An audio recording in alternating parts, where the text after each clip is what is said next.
Fala galera, beleza? Coach Nerd aqui, bem-vindos a mais um vídeo do meu canal. Bom galera, infelizmente, voltei. Se vocês estiverem escutando um barulho, é o meu colega aqui, tá um calor quente.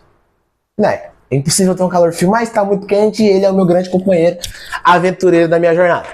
Vamos lá galera, olha só. Hoje eu vou trazer um conteúdo pra vocês que já é... Rapaz, quase derrubei um conteúdo pra vocês que já é bem conhecido aqui no meu perfil. Se você aí rolou pra baixo, você viu que eu sou um grande entusiasta dessa franquia.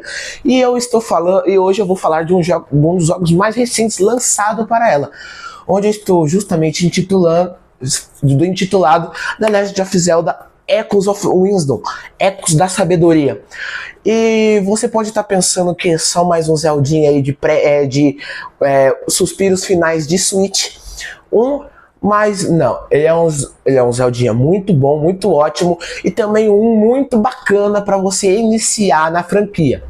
Bom, para começar a caracterização para vocês, Echoes of Wisdom nós jogamos com a Zelda. Se você não conhece, faz sentido, porque o nome tá no jogo, mas não. Na franquia toda em si, nós jogamos com o Link, que é o protagonista da série. Em alguns jogos antigos, como de GBA, até mesmo, acho que os da família dos DS, tinha a opção de você colocando um nome pro seu save, que viraria o nome que seu personagem seria chamado. Então, se você jogasse o Ocarina of Time, o Link pode se chamar Carlos. Mas na lore, dentro da história do jogo, o personagem é Link. Então vamos lá, pessoal. Você joga com a Zelda. E a partir daqui agora tem alguns spoilers. Então... foi mal aí, não tem como não explicar o que desse jogo sem dar spoilers. Basicamente, o Link foi preso pelo Ganondorf e enquanto tentava salvar você, ele quebra o cristal que você tá preso, só que ele e o Ganondorf caem para uma fenda. E o seu cristal, como estava rachado, você se balança e ele se quebra. Então, você tá na masmorra, você sai andando e você vê que as fendas cresceram. Quando você chega no castelo, lá, porque você é a Zelda, princesa de Hyrule, você comenta com seu pai, com o conselheiro e com algumas outras pessoas ali que você pode estar interagindo. Então, basicamente, para dar continuidade, eles são todos engolidos pela fenda. Só que a fenda joga pra cima um pessoal maligno, um pessoal meio que copiando a aparência deles.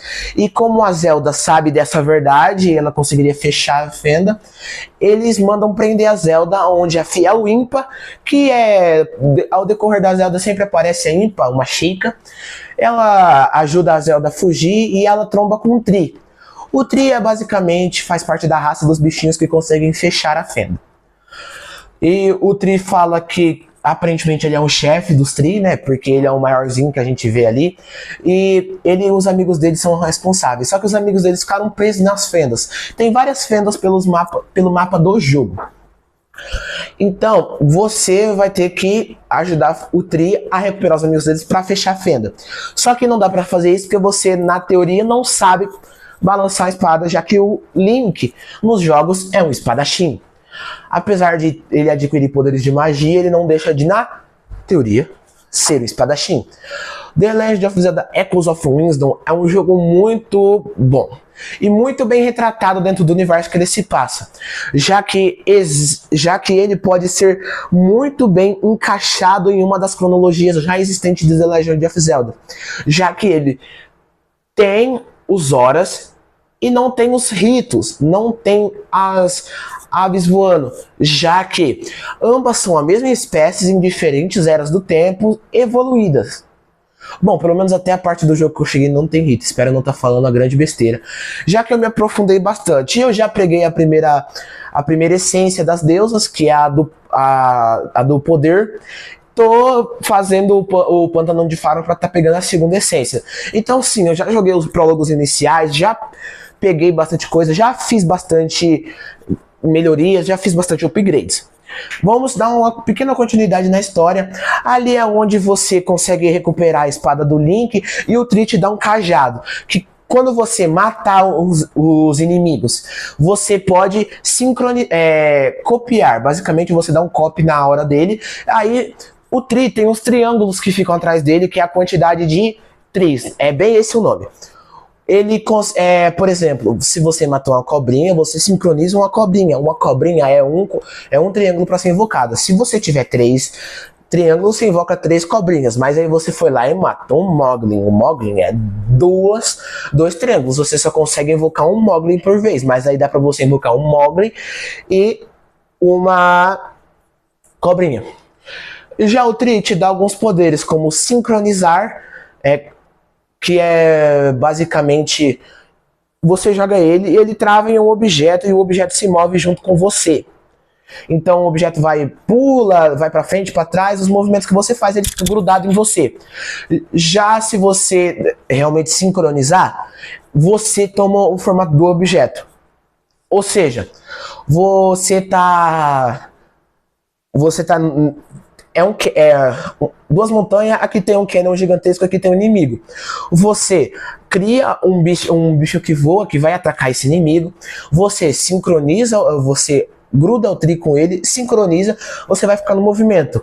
Tudo que você tem que fazer é travar a mira no inimigo, que o bicho vai automaticamente atacar o inimigo, consequentemente te levando ao outro lado do abismo. Mas se o abismo tiver jogando um ventinho pra cima, é só você segurar qualquer bicho que voa e planar alegremente. Bom, pessoal, Legend of Zelda Echoes of Wisdom tem uma criatividade enorme. Tem até uma parte que, se você for passar, você precisa fazer um esquema com umas caixas para fazer a caixa flutuar para cima na água, para que a correnteza forte não te arraste. Isso é muito massa, velho. É de fato para você fazer você pensar fora da caixa. E é mundo aberto. Você vai poder ir para qualquer lugar, já que se você tiver os ecos certos, você pode acessar qualquer lugar do jogo. Tem uma aranha que sobe as paredes e aí você sincroniza nela e você vai subir junto com ela. Tem uma aranha que você invoca ela e ela desce um fio. Ou seja, se você tiver que descer, ou se você tiver que subir, ou se você tiver só que ter uma mísera passagem para você pular, já que você não tem um acessório de pulo ainda, a Zelda consegue estar pulando. Bom, pessoal, e nesse jogo você também tem uma fada. Vou explicar o contexto da fada. Você tem alguns acessórios, como o acessório para achar mais ingredientes, como maçã, mel, leite, uva, pedra de sal. Você tem um objeto para achar mais corações quando você quebra o mato, um para dar pulo alto, um para nadar rápido, um para quando você dá uma giradinha com a Zelda, ela empurrar os inimigos para longe. Só que, se você começou o jogo, você só pode usar um por vez.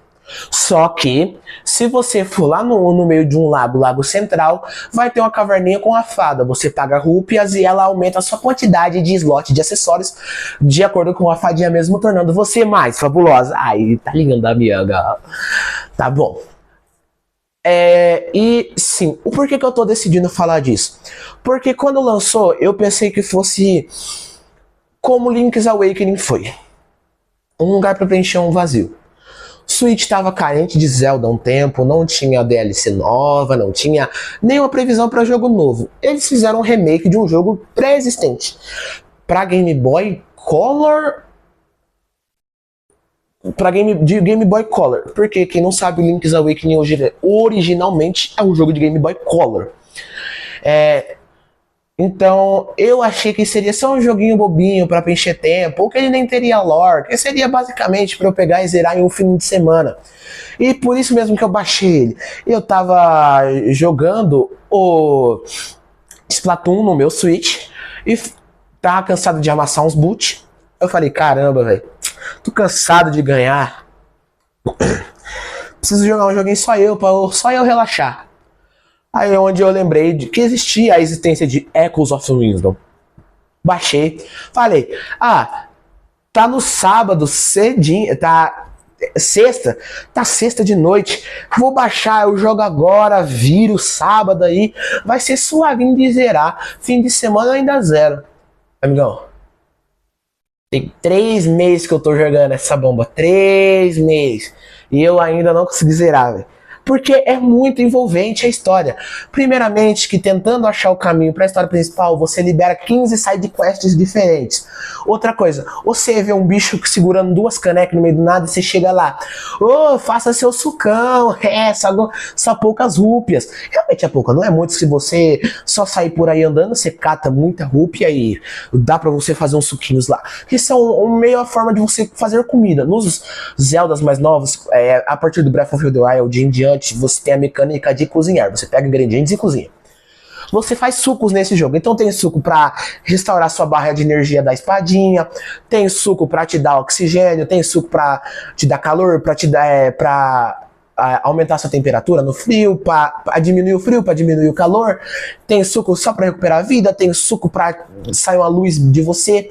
Então, esse é o tchan da questão. Porque você combina mel com mel, dá um suco top. Aí você fala, agora eu vou colocar o mel com uva, dá um suco top.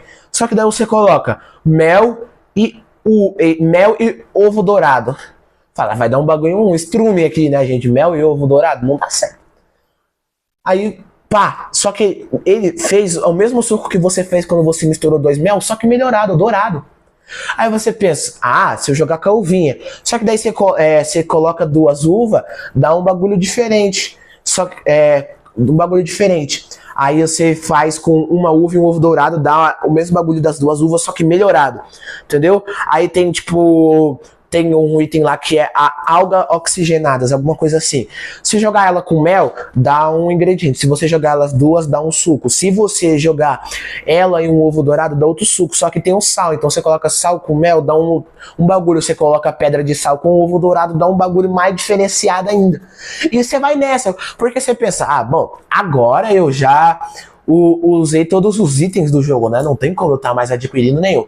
Aí você vai lá, abre o baú e vem abóbora. Aí você pensa, nossa, porque daí dá pra você colocar abóbora com sal, abóbora com suco, abóbora com mel, abóbora com ovo dourado, abóbora com uva, abóbora com maçã verde.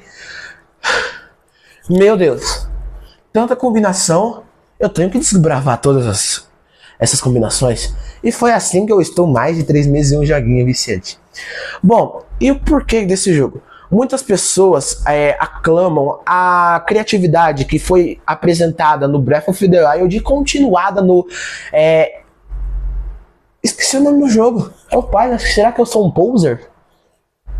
No Tears of the Kingdom. No Zelda Breath of the Wild e no Tears of the Kingdom. Essa criatividade, essa complexidade que nos é entregada nesses 2 jogos muito bem trabalhados, ela é tão bem trazida para o Echoes of Wisdom que é difícil você não ficar entretido. Porque é o seguinte, analisa comigo, você tem que passar um canyon, mas você não tem um bichinho. Você coloca 3 camas, não dá o espaço, só que daí você coloca 2 camas e um trampolim. O trampolim faz você pular mais alto, fazendo com que você chegue do outro lado do abismo. Cara, sem contar que, se você for calcular o tanto de eco que tem nesse jogo, é quase infinito. Tudo matável no jogo é econizável. Eu fui numa região lá do pântano de Farum e tinha tipo assim, de uns bichinhos andando, tipo, de umas estátuas segurando, andando. Eu falei, um inimigo, mas eu nunca imaginei que aquilo fosse pra dar um eco. Aí eu fui lá, macetei aquele bicho na porrada, e você me acredita que ele deu um eco? Agora eu tô uma estátua que anda pra frente, mano, e que o único ponto fraco é nas costas. Só que todo bicho gosta de atacar pela frente. Só que, cara, isso é genial. O que pra mim é uma das coisas mais assombrosas desse jogo é que, mano, tem muita lore. É muita história. Se você for resolver o problema com os Gorons para receber a primeira essência, o novo chefe é um chefe inseguro e preocupado, é ansioso, já que o pai dele morreu e deixou uma tábula com os ensinamentos. E ele quer tentar seguir, quer tentar ser igual ao pai, porque o pai foi um chefe Goron incrível. Só que ele não consegue adquirir. Aí o que ele faz? Abre mão. De ficar ali naquelas regras, pá, nada fio, tudo a fio, nada ou nada, 880, pra virar 50, velho. O cara ajuda nós, ele fica equilibrado, tudo porque a gente só encorajou ele. E cara, e é incrível como que pra acessar uma das regiões dessa dungeon, você tem que mirar nos parafusos e tirar. Só que os parafusos são pequenos, porque a gente tá num quarto onde tem papel no chão, uns bagulho ali, uns easter eggzinho que fica numa prateleira e você, ué, onde que eu tenho que ir pra entrar? E você sai, o pinha lá dentro e você fica, ué, mas o que eu tenho que... Tudo é uma questão de detalhes. Uma coisa que eu digo pra você, quando for jogar qualquer The Legend of Zelda, preste muita atenção nos detalhes. Mas galera, joguem Echoes of Wisdom, só que as minhas humildes palavras não tem como escrever como esse jogo é bom e quanto esse jogo é bem trabalhado. Galera, até mais. Se inscrevam no canal. Deixa o like para me ajudar, por favor. Eu preciso da ajuda de vocês para continuar trazendo vídeos assim, vídeos elaborados, vídeos cujo eu posso estar experimentando a curiosidade de vocês, onde eu posso estar experimentando novos jogos para poder estar trazendo a avaliação para vocês e minha humilde opinião. Até mais, galera. Tamo junto. Falou!